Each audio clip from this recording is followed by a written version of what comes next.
Shalom dan selamat sejahtera kepada saudara-saudari sekalian. Apa khabar kamu semua? Saya berdoa agar hadirat Tuhan bersama dengan kamu semua dan kamu akan mengalami keamanan dan kegembiraan yang diberi oleh Tuhan kita. Tajuk yang saya ingin sampaikan pada hari ini ialah menabur untuk kerohanian yang teguh. Daripada konsep yang kita selalu dapat daripada Alkitab yang kita baca, kita tahu bahawa kita akan menuai apa yang kita tanam. Dalam buku Galatia, bab 6, Paulus berkata, janganlah tipu diri sendiri. Tidak seorang pun dapat memperbodohkan Allah. Seseorang akan menuai apa yang ditanamnya. Jika seorang menanam menurut tabiat manusianya, dia akan menuai kematian. Tetapi jika dia menanam menurut pimpinan Roh Allah, dia akan menuai hidup sejati dan kekal daripada Roh Allah. Jadi jika kita ingin mendapat kehidupan yang kelimpahan dan mempunyai kerohanian yang teguh dan kuat, kita haruslah menabur mengikut kehendak Roh Kudus. Bagaimana kita boleh berbuat demikian?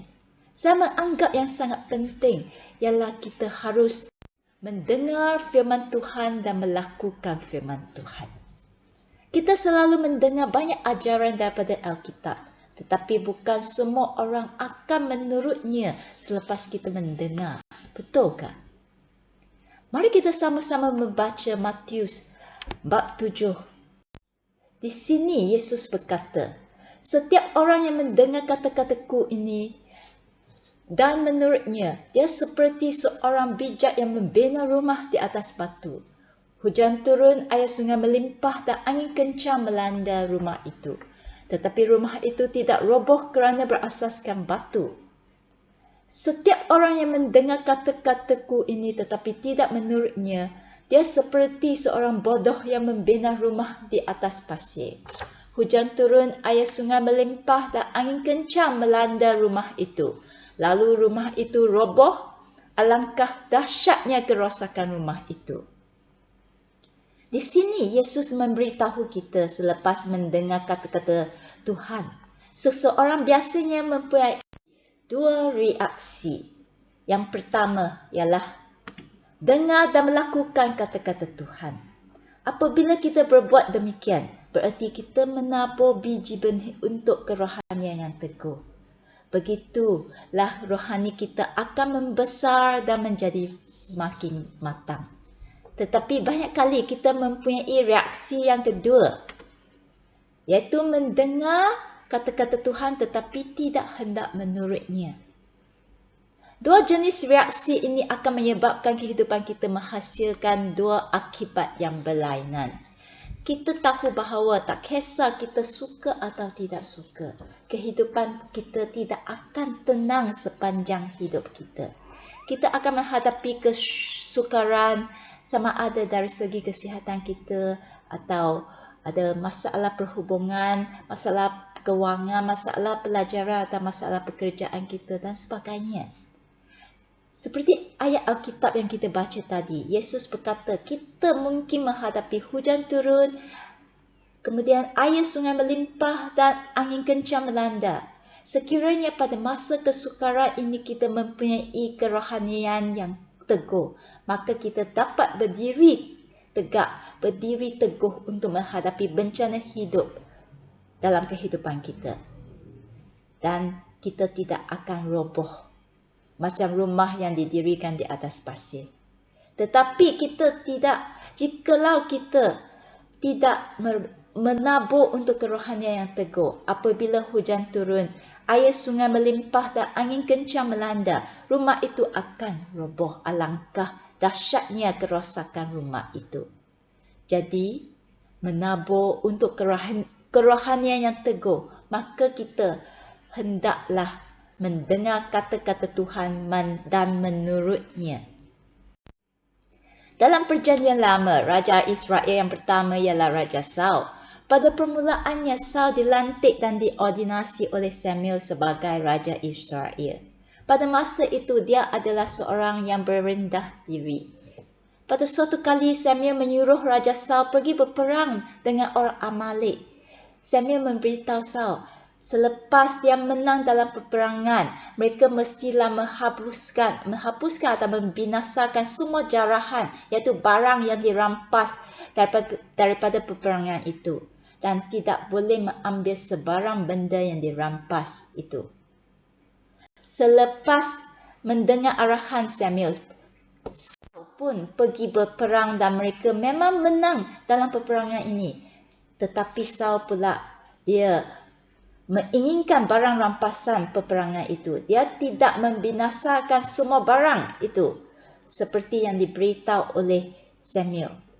Sebaliknya, dia meninggalkan sebilangan binatang ternakan yang dirampas itu. Samuel pun sangat marah kepada Saul kerana Saul tidak mematuhi arahan Tuhan. Samuel pun mempersoalkan Saul. Mari kita tengok bagaimana Raja Saul menjawab persoalan Samuel. Dalam buku 1 Samuel, bab 15 ayat 15. Raja Saul menjawab, anak buah Beta merampas ternakan itu daripada orang Amalek. Domba dan lembu yang paling gemuk sudah diambil oleh anak buah Beta untuk dipersembahkan sebagai korban kepada Tuhan Allah Tuhan. Tetapi binatang selebihnya sudah kami binasakan sama sekali. Daripada ayat Alkitab ini, kita dapati Raja Saul masih tidak menganggap bahawa dia tidak mematuhi arahan Tuhan. Dia memberitahu Samuel tujuannya meninggalkan, iaitu tidak membinasakan semua binatang ternakan itu kerana ada binatang yang sangat gemuk itu, dia hendak menggunakannya sebagai korban kepada Tuhan. Tetapi, mari kita tengok bagaimana Tuhan menjawabnya melalui kata-kata Samuel. Dalam ayat 22, Samuel berkata, manakah yang lebih disukai Tuhan? Ketaatan atau persembahan dan korban? Lebih baik taat kepada Tuhan daripada mempersembahkan domba yang paling gemuk kepadanya. Memberontak terhadap Tuhan sama jahatnya dengan melakukan sihir. Dan hati yang sombong sama jahatnya dengan penyembahan berhala. Oleh sebab tuanku menolak perintah Tuhan, Tuhan pun menolak tuanku sebagai raja. Saul menganggap dia sudah mematuhi perintah Tuhan, tetapi sebenarnya dia tidak. Dia hanya mencari alasan saja untuk menerangkan mengapa dia tidak membinasakan semua jarahan dari peperangan itu. Begitu juga dengan kita. Kita selalu juga mencari alasan supaya kita tidak perlu mematuhi perintah Tuhan. Tetapi daripada ayat Alkitab tadi, kita tahu bahawa oleh kerana Raja Saul tidak mematuhi arahan Tuhan, dia menghadapi akibat yang teruk. Kemudiannya mati dalam suatu peperangan. Takhta rajanya dirampas dan diberi kepada orang lain. Sangat sedih dan kesian, bukan? Sebenarnya pada permulaannya, dia adalah seorang raja yang agak baik dan hadirat Tuhan memang bersama dengan dia. Tetapi kemudiannya, dia mula berasa sombong dan dia mempunyai nafsunya sendiri. Sehingga dia tidak lagi hendak taat kepada Tuhan yang melantiknya sebagai raja. Jadi, Tuhan pun menolaknya sebagai raja Israel. Kita mengetahui banyak kata-kata Tuhan, tetapi selepas kita mendengar, adakah kita menurutnya? Atau kita macam Saul, kita tak kisah. Kita buat apa yang kita suka sahaja. Sebenarnya kita haruslah berhati-hati dan jangan membiarkan banyak alasan untuk menahan kita daripada mematuhi arahan Tuhan. Sekiranya kita rela mendengar dan terus melakukan firman Tuhan, kerohanian kita tentu akan membesar dan menjadi matang. Seseorang yang mendengar dan terus melakukan firman Tuhan adalah seseorang yang menabur biji benih untuk kerohanian yang teguh. Apakah biji benih yang kita harus taburkan? Hari ini, saya ingin mencadangkan 4 jenis biji benih yang kita boleh taburkan, iaitu 4 perkara yang kita boleh lakukan Yang pertama, setia dalam perkara kecil. Mari kita baca Lukas. Di sini Yesus berkata, sesiapa yang setia dalam perkara kecil akan setia juga dalam perkara besar. Tetapi sesiapa yang tidak jujur dalam perkara kecil, tidak akan jujur dalam perkara kecil besar. Dalam situasi yang kamu berada sekarang, adakah kamu setia dalam melakukan tanggungjawab kamu? Walaupun dalam sesuatu perkara yang mungkin sangat kecil, tetapi kamu tahu Tuhan gemar kamu melakukannya dengan bertanggungjawab dengan sebaik mungkin. Adakah kamu sudi berbuat demikian? Mungkin tak ada orang pun akan memberi perhatian terhadap perkara itu. Atau mungkin tidak ada orang perasan pun sama ada kamu buat atau tidak. Perkara yang remeh-temeh sahaja. Tetapi jikalau kamu sudi membuatnya dengan sebaik mungkin kerana kamu tahu, percaya bahawa Tuhan akan nampak, Tuhan gemar kamu berbuat demikian. Ini adalah menabur untuk kerohanian yang teguh. Kerana sesiapa yang setia dalam perkara kecil akan setia juga dalam perkara yang besar. Begitu juga dengan dosa-dosa kita. Jangan memandang ringan terhadap dosa-dosa yang kamu anggap kecil saja. Jangan melepaskan sisa-sisa dosa yang masih berada dalam kehidupan kamu. Mengakui dosa-dosa ini dan meminta ampun daripada Tuhan. Mengatasi dosa-dosa ini.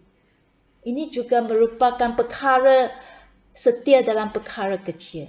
Tuhan pasti akan gemar dan dia tentu akan menolong kita mengatasi kelemahan kita ini.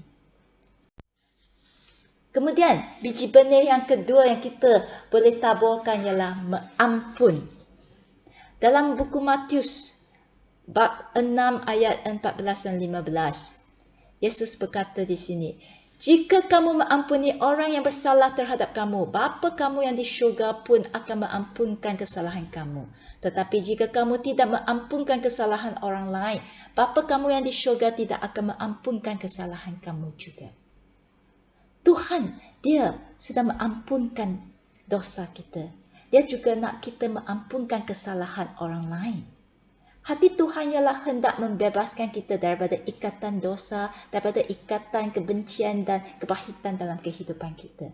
Sekiranya kita memilih mentaati kehendak Tuhan dan memilih untuk mengampunkan orang yang bersalah kepada kita, orang yang telah menyakitkan hati atau mencederakan hati kita, saya percaya kita sudah menabur untuk kerohanian yang teguh.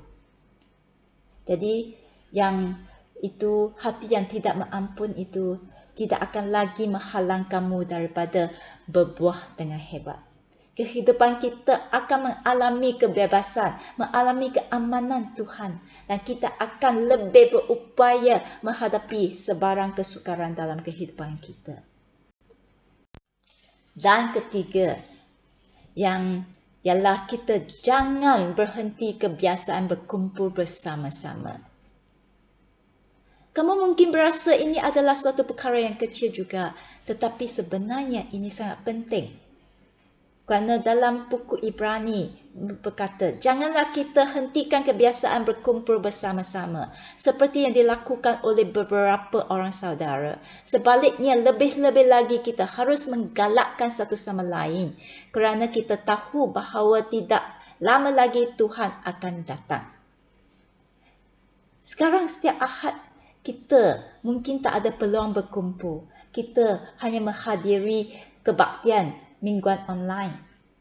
Mungkin kamu rasa hadir atau tidak hadir pun tak ada apa-apa bezanya, tak ada orang tahu. Tetapi ini adalah perintah Tuhan. Kamu sudi mentaati perintah Tuhan atau tidak? Sekiranya kita selalu tidak menghadiri kebaktian mingguan, perhimpunan orang-orang Kristian, lama-kelamaan kerohanian kita akan menjadi semakin lemah dan kita mungkin akan kehilangan iman.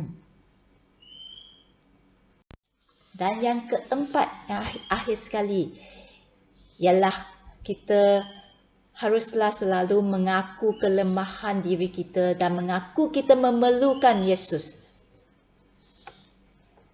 Apabila kita mengaku bahawa kita adalah lemah dan memerlukan Tuhan, kerohanian kita akan menjadi lebih teguh.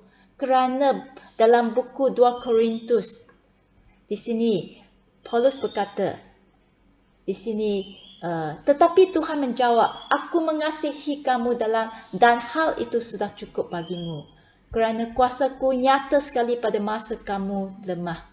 Oleh itu, aku lebih suka membanggakan kelemahanku supaya merasakan kuasa Kristus yang melindungiku. Aku bersuka cita ketika mengalami kelemahan, hinaan, kesukaran, penganiayaan dan kesusahan kerana Kristus. Aku bersuka cita kerana ketika aku lemah, pada masa itulah aku mendapat kekuatan daripada Kristus.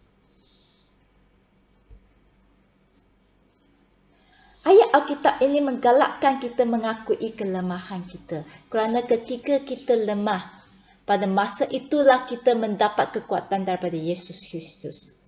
Kita haruslah selalu bergabung dengan Yesus Kristus untuk mendapat kekuatan daripadanya. Bagaimana bergabung dengan Tuhan? Selain daripada kita mempunyai waktu teduh, iaitu ada masa yang tetap untuk berdoa dan membaca Alkitab, kita juga boleh selalu memberitahu kepada Tuhan kita kelemahan kita, keperluan kita, masalah kita, perasaan kita atau permintaan kita. Apabila kamu berasa kurang sihat atau kamu menghadapi apa-apa masalah atau kamu rasa sangat gembira, beritahulah kepada Tuhan sahaja. Boleh di mana-mana sahaja dan pada bila-bila masa sahaja. Jangan menganggap Tuhan tidak ada masa untuk mendengar permintaan yang remeh-temeh kamu ini. Sebarang permintaan pun bolehlah kita membawa ke hadapan Tuhan Yesus. Dalam Mazmur memberitahu kita, Allah adalah perlindungan dan kekuatan kita. Dia selalu bersedia menolong kita pada masa kesusahan. Jadi, jika kita selalu bergabung dengan Tuhan kita, kerohanian kita pasti akan membesar dan menjadi teguh. Sebagai kesimpulan, jika kita ingin mempunyai kerohanian yang teguh, apabila kita menghadapi kesukaran, iaitu menghadapi masa hujan turun, air sungai melimpah dan air angin kencang melanda, kita haruslah menaburkan biji benih pada masa sekarang juga. Menabur biji benih bererti mendengar dan juga melakukan firman Tuhan. Hari ini saya telah memberikan 4 cadangan biji benih yang kita boleh taburkan. Iaitu setia dalam perkara yang kecil, kemudian ialah kita hendaklah sudi mengampunkan orang yang berdosa kepada kita. Dan ketiga, jangan berhenti kebiasaan berkumpul bersama-sama. Dan keempat, kita hendaklah selalu bergabung dengan Tuhan dan kita mengaku kita mempunyai kelemahan dan kita memerlukan Tuhan menolong kita. Apabila kita mengikut arahan Tuhan ini, kerohanian kita pasti akan menjadi semakin teguh dan kuat. Kita akan seperti rumah yang didirikan di atas batu yang kukuh itu. Tiada sebarang kesukaran yang dapat merobohkan kehidupan kita. Dan kehidupan kita juga akan memuliakan Tuhan kita. Mari kita berdoa. Tuhan Bapa yang selalu mengasihi dan memberikan pertolongan kepada kami. Pada hari ini kami berdoa supaya Tuhan dapat menolong kami bukan sahaja mendengar firman-Mu, tetapi dapat melakukannya juga. Kuatkan hati kami supaya kami mempunyai kerohanian yang teguh untuk menghadapi sebarang kesukaran dalam kehidupan kami. Dalam nama Yesus kami berdoa. Amin.